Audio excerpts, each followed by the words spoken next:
Hello everybody and welcome back to Pravus Gaming and More Democracy 3, playing as Greece in maximum difficulty, going into Year 8, the final year of this series, and election season. I'm a little concerned that we're about to find out that the housing crisis is about to begin, which is going to reduce poor earnings because no one has a house, which is going to trigger a general strike, which means we lose the game. That would be terrible right now with the food prices being as high as they are, but we are investing as much as I feel like I can reasonably to get rid of this water shortage. We are only maybe 2 turns away, I think, because the environment is improving rather substantially thanks to some of the new initiatives that we have been passing. So let's move on. The goal now is to see if we can get rid of all the other negative events, aside from perhaps asthma and tax evasion. Both of those are very difficult to unseat without going absolutely overboard. We have a tiny budget deficit, and I imagine that is going to be because the global economy has been in a downward turn, but not absolutely abysmal. Child labor law. Too many of our younger citizens are leaving school early in order to take up the low-paying jobs. Some are even skipping school to work full-time when they should be learning. The law is currently very weak with regards to preventing companies from employing under 16s in full-time positions. This proposed law would make it a criminal offense to knowingly employ someone under 16 for more than 5 hours a week. That is very little time. I'll have you know, when I started working, I was 15 years old. I worked at a local Chick-fil-A because we happened to know the owners, and it was a really good company. I'm like, all right, I want to go for my first job. So I was 15 years old when I got my first job. And per Arizona law at the time, I was only allowed to work for 3 hours a day, I think maybe 3 times a week, I think. So I think it was maybe like 9 hours a week, but you could not work more than 3 hours in a single sitting. It was not allowed at the time. That was pretty reasonable as a 15-year-old at the time, and it was a really good job. And then when I turned 16, I started working there as much as I could because I had the time on my hands. Being homeschooled, it was great. So I biked on down in Arizona to the Chick-fil-A and worked as many hours as I could, and that's how I am where I am today. Turned out great. But yeah, 5 hours a week is not much. You know, that's like working a single day during the weekday. You know, sorry, a single hour during the weekday. That's just not much. So I'm imagining they're going to make the argument that these are children trying to earn money perhaps to help with their families, and that by doing so, we're actually just making it harder for them to support themselves, right?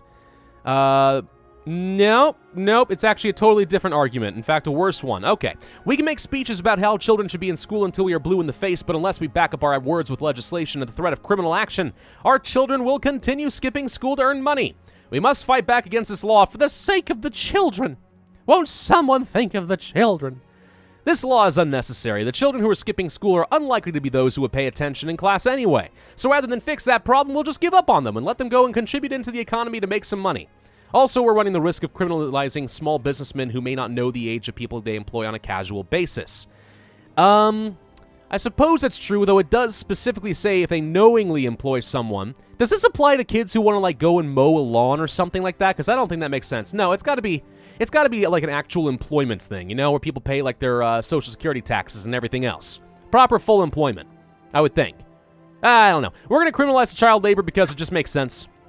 I think in general, kids should be in school. That is a thing that we have sacrificed in our kind of collective public good. So yeah, that's kind of fun. Not something you hear me say very often, but it is kind of true, especially in a growing age of automation and specialization. Education becomes increasingly important. Otherwise, people go on welfare docs, and that becomes more of a drain upon society, and so on and so forth. So, yeah. Anyway, how are we looking at all of the events? What can we realistically get rid of in this last year? We have the organized crime about to go away. I think the witness protection program will be all it needs. We have another 2-ish% to look forward to. That will be enough. Okay, good.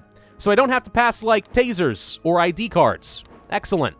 Water shortage is going way down. Thank you. One more turn. If we can survive one more time. Ooh, look at the food prices.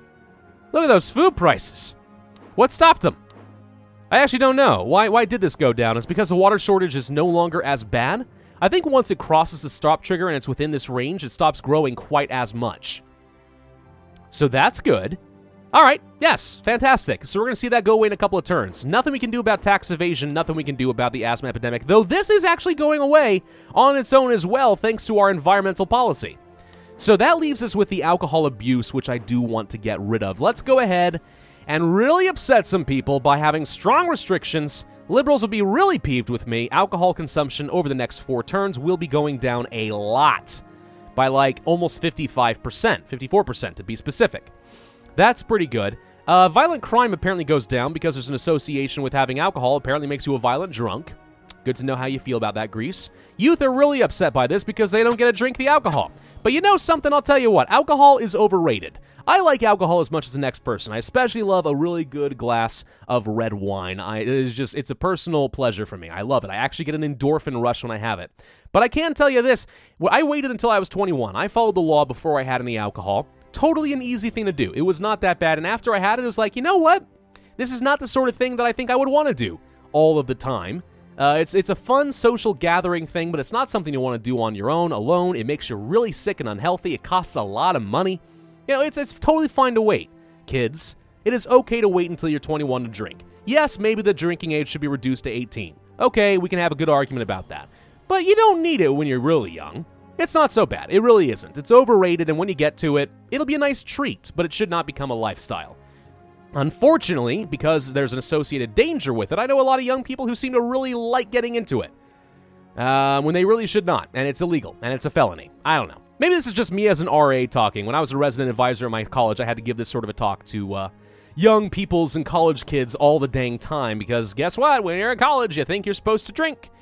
And that means you get in trouble with me. Anyway. All right, let's move on to something else. I'm sure I'm going to upset some people in that, but it's okay. It's all right. That's my personal view on that. Again, we can change policy all you want. I just think that alcohol is fun, but overrated. It's not the end-all be-all that some people think it is. Let's pass new car subsidies, because we did in the last video pass an electric car initiative that bans all gas-powered cars within the next year or so.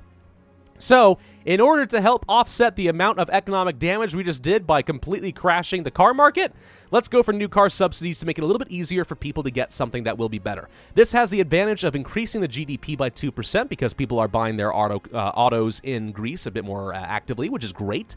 Also, since our environment's improving, we can afford to start ramping up the GDP a little bit more, so this is good for us.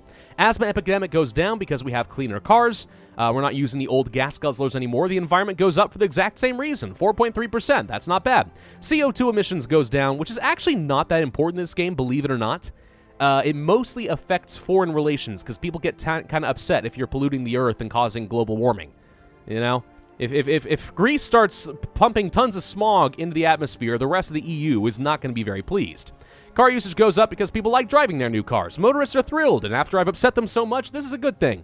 Oil demand goes down because we have more efficient, newer cars. All of this can only be a good thing for me, yes?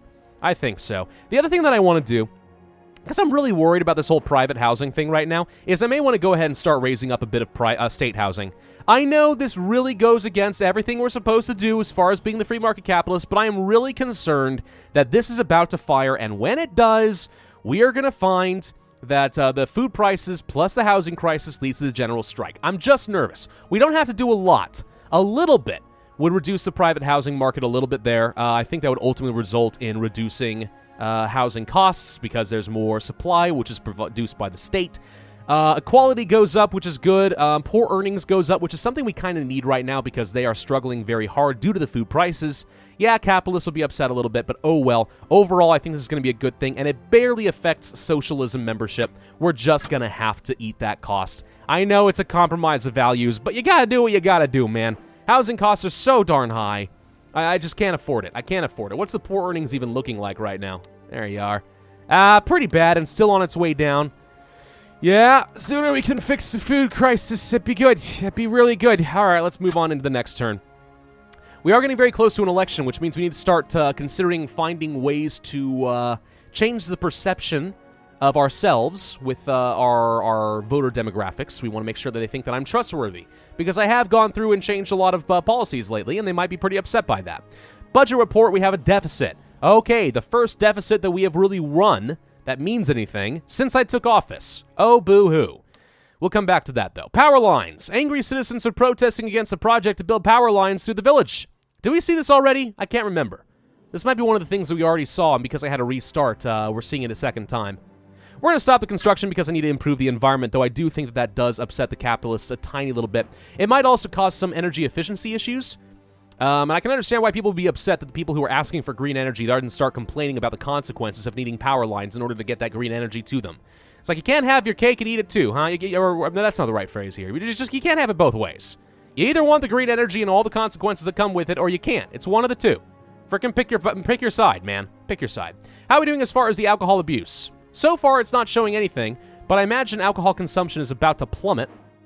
We just have to give it a little bit more time. Water shortage almost got out of there. Not quite, though. But here's the thing. If I do reduce this to, let's say, a warning system, it will continue to go down by a couple more percentage points, which is really all that we need in order to end this event. So I actually probably can afford now to get off of the long-term prediction system and down to a warning system. It will continue to go down by this small amount that I need, and it solves my surplus issue, or rather my deficit issue, because we're going to save a lot more money. So I think that that could be a good thing to do.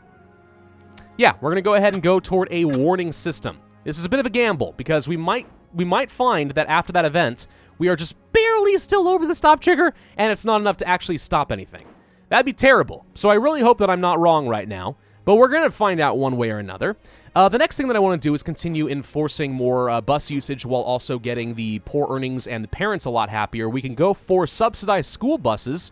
That's a cheap way to do things. Let's go ahead and pass that.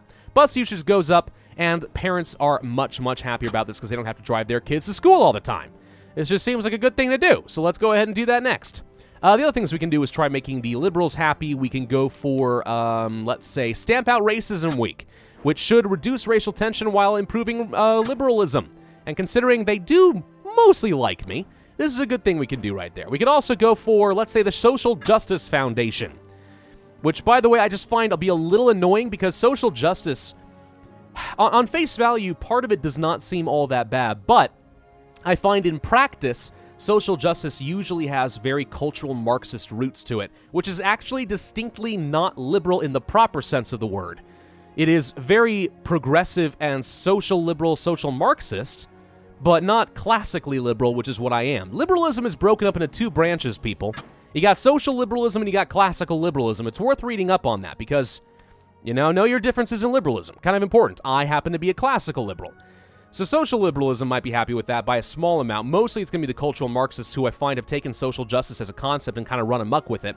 But in this game, it improves their membership, which is probably going to be a good thing for me. Although, again, ironically, the conservatives like me more. But we did go for a liberal capitalist playthrough, so I feel like we have to pass those at least at some point. Let's move on into the next turn.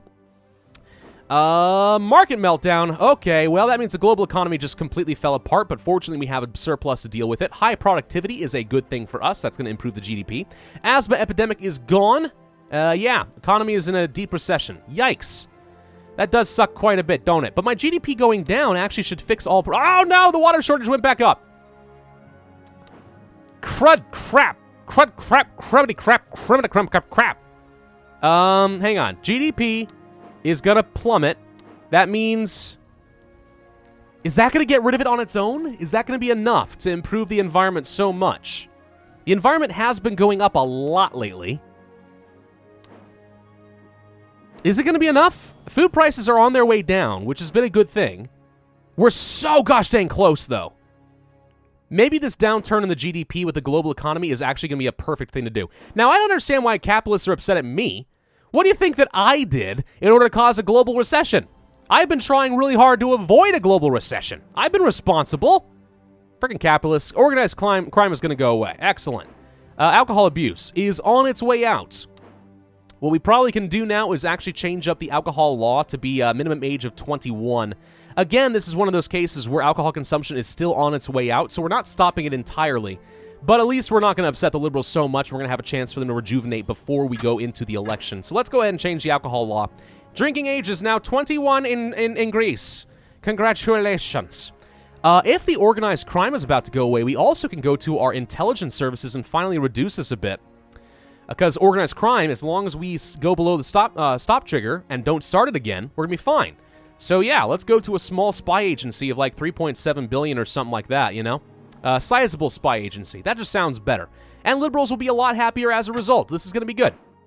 Yeah, we can float anywhere comfortably inside of this range as long as we do not cross the red line, which will not happen with our intelligence services, I don't think. So that's going to be A-okay with me. We have 18 points left, and I have nothing really to spend it on. Let's go for clean fuel subsidies. Anything to improve the environment. That will do 7.63% over the next 8 turns. And it's going to make the motorists a little bit happy because we are subsidizing them using the fuel that we are looking for. Environmentalists, by the way, are ecstatic with me in this country.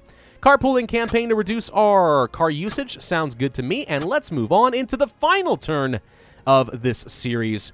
Organized crime is gone. Housing expansion. We can probably relax the planning law because we're having a lot of housing issues. Water shortage is going to go away. Okay, we may not see it by the end of this video because I set myself to a 2-term length kind of thing, so it may end before we can see the results of our labor. But the water shortage is going to be gone. Food prices have been stabilizing, which should mean that poor earnings have been steadily going up. And sure enough, they have, which means we successfully navigated around the housing crisis and everything is going to be better. Also, alcohol abuse is going to be gone. Awesome. This is so good. So with that gone, that's going to save me 6 billion euros, by the way. That's how much it's been passively costing me by this alcohol abuse. Also, we should see that our state and healthcare vouchers are going to get a lot cheaper, which is excellent. Tax evasion has been going down ever since we reduced the capital gains tax, which is fun and all. And I actually would consider reducing taxes even further just to win some votes, but given the fact that the global economy is in a recession and we're now only floating a very small surplus, I'm not sure that's really a good investment for me right now. Still, it would have been fun to go for things like the International Fusion Research Project and stuff like that, but oh well. Does not look like that is going to be an option for me. What else can we do in order to boost up the GDP? GDP. Global economy is the only thing really dragging it down. We could reduce things like the carbon tax, which is an option. What is the environment looking like right now? Max environment. Oh, yes. Oh, yes, I feel good about that. Time to reduce the carbon tax down to 30%. It's going to cost me a little bit of money, but I'm leaving office, so it doesn't actually matter that much. GDP can finally start to increase. And with the environment already up here, I feel like we have the green light to go crazy on the GDP. I'm very happy with that. That's amazing. Anything else that we really want to pass? We could also go for... I mean, we could do things like a space program. We could do the public tax returns. I can show you how this works. All right, let's go ahead and do this. So this is supposed to reduce tax evasion quite a bit by 21% over the next 4 turns. Equality goes up. Liberals don't like it because it's a violation of privacy. The wealthy really don't like it because people get to see all their dirty laundry and they get kind of called out for being wealthy. As if being wealthy is a crime. It's not. But since they are trying to avoid taxes, and don't lie to me, wealthy people, I have proof that you're doing it, we are going to pass the tax returns, which will reduce it a pretty substantial amount. But even with the tax returns, tax evasion in Greece is not going to go away because we have a flat 25% increase just for being Greek. So there's nothing we can do about that. This is always going to be a thing unless you reduce your taxes down a lot, which obviously we are currently not doing. That said, the tax evasion going down due to the tax returns is not such a bad thing. We would start seeing our multiplier for all of our different forms of taxation improve a little bit. Right now, it's being multiplied by 0.83. That means we're missing 17% of our corporate tax income and income tax and so on due to this. Interestingly enough, the flat income tax, because it is flat and simple, and there is no way to really get around that, there's no, like, tax loopholes and different levels of taxation, you know, brackets, tax brackets, it actually does not get affected by tax evasion very much at all. The flat income tax is pretty much immune to this, which is good because that's been the primary source of money in Greece for a very long time. Another thing we're going to go ahead and do is probably change up some public perceptions. Can I do for something trustworthy? I'd like to. Let's give it a shot. And I'm thinking primarily we should probably improve our trustworthiness since it's so bad. We could release our tax returns. And you know what? Considering we just required everyone do this, we have nothing to hide. Let's be the first to publicize our tax returns. And then require that literally everyone else in the country follow suit. Because this is now a cult of personality. Do it. There we go. We are now considered more trustworthy. 5% is not much, though. We could also televise a cabinet meeting. Do it. Hey, now you're seen very trustworthy. That's awesome. This will win over the floating voters, though I'm not especially worried about losing the election in the first place. We do not have the political capital to go for any manifestos. The good news is a lot of people are now a member of our party. Problem solvers, 3 million, good. Not a lot of people want to be called the part of the problem anymore. They do have a little bit of a boost in terms of activist turnout 5,000 activists, but I have 300,000, which is improving our voter turnout by 36%, which is really important for the voter apathy mechanic in the game. So I am absolutely confident we are going to win this election. Good news is we got rid of the alcohol abuse. Good news is we got rid of the water shortage. You may not see it, we'll find out, but at least we have left the country in really good shape, very little debt, high productivity, which is a big deal for Greece, a nice technological advantage, and yeah, we have some tax evasion. It's the Greek way. But we're looking pretty darn good. Let's move on into the final election. Start the voter count now! Well, we have a few traitors that need to be rounded up and shot, but for the most part, it appears to be a slight landslide. Frankly, if my ministers hadn't sucked so much, then maybe we actually would have been getting the full 100% of the vote. Well, the non-voters you can't really help, but even so, we spent a pretty good amount on our campaign. It does actually have a huge impact in terms of the final vote. But mostly, I would say perceptions goes a really long way. Activists and perception. Pretty darn nice. Let's look at the breakdown. We mostly lost out on votes with the middle income. The poor, for some reason, love me. Even though I've been taxing the crap out of them, too. Commuters love it. The retired love me. Wealthy love me. How rare is it to find the poor and the wealthy like you a lot? I can't even imagine how bad our income inequality is in this country, but let's take a look at the changes.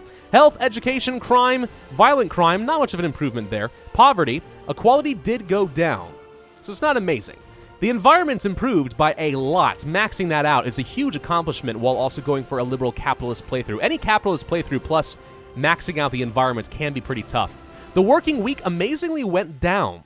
People have to work less over the week in order to make ends meet, but we do note that our productivity went up a lot as a result. Well, no, in spite of that. In spite of the fact that people are working fewer hours, we are producing far more. That's a really good thing. Technology improved. A lot of people are taking the bus nowadays and not taking the car or the train. Unemployment is basically gone. We actually reduced our CO2 while fixing the economy. Immigration skyrocketed. I'm aware of that. Also air travel, but that's because of the GDP. Energy efficiency, international trade, foreign relations, racial tension. Now, earnings for the poor went down and the middle income went way down. The wealthy are wealthier than ever before. But again, you know, considering the GDP skyrocketed, I mean, overall, yeah, apparently we did kind of build our economy on the backs of the middle class, and to an extent, the poor. But they loved me anyway, so it's probably okay. GDP, 73%, that is fantastic. Lots of private healthcare and housing. This is actually the main reason that the poor earnings and middle earnings are down and equality is worse, is because we did focus a lot on the private market, and when you do things like that, turns out if you have money, you tend to get some really good stuff. So that's what happened here. Private pensions also have gone up. Tobacco usage is up, but that's because of the GDP. Less alcohol, less traffic, more tourism. Wages improved, interestingly enough, and the Greek currency, which is the euro. So how we directly affected the currency, I don't know, but it went up a lot. Temperature went up, not much we can do there. Food prices are high, but they're on their way down, so this is actually a little bit misleading, and we have some industrial automation. All in all, really good turnout here. We didn't max out the GDP like I usually like to, but it still turned out pretty well. I'm proud of this playthrough. I think it worked out really well, and considering this is the maximum difficulty for one of the hardest nations modded into the game, I think I am very pleased with the turnout. I think this is a good guide. People can follow this if they want to beat it on their own. You should be able to follow my steps pretty much non-stop, and with the exception of a few occasional random events that will screw you over, like a market crash at a really bad time, you should be able to beat it using this guide. Thank you all very much for watching. I do hope that you enjoyed this series, because I had a fun time playing it. I do not anticipate that I will be coming back to Democracy 3 anytime soon, if ever again, but it was a really fun return. I'm glad that we got to do it, and thank you guys for being so polite in the comment section. For the most part, you guys were very polite, very respectful, very controlled in your arguments and disagreements, and I like that a lot. I've talked about this to my wife before. I consider myself very lucky to have the audience that I do. You guys are amazing. I'm glad that you enjoyed this series. I enjoyed giving it to you. But now it's time to put aside some Democracy 3 and go and do something else. Hit that like button if you did enjoy. Leave a comment. Tell me how I did. Subscribe if you are new, and hit that notify bell if you want to see my future videos. My name is Pravus, and I will, as always, see you guys next time.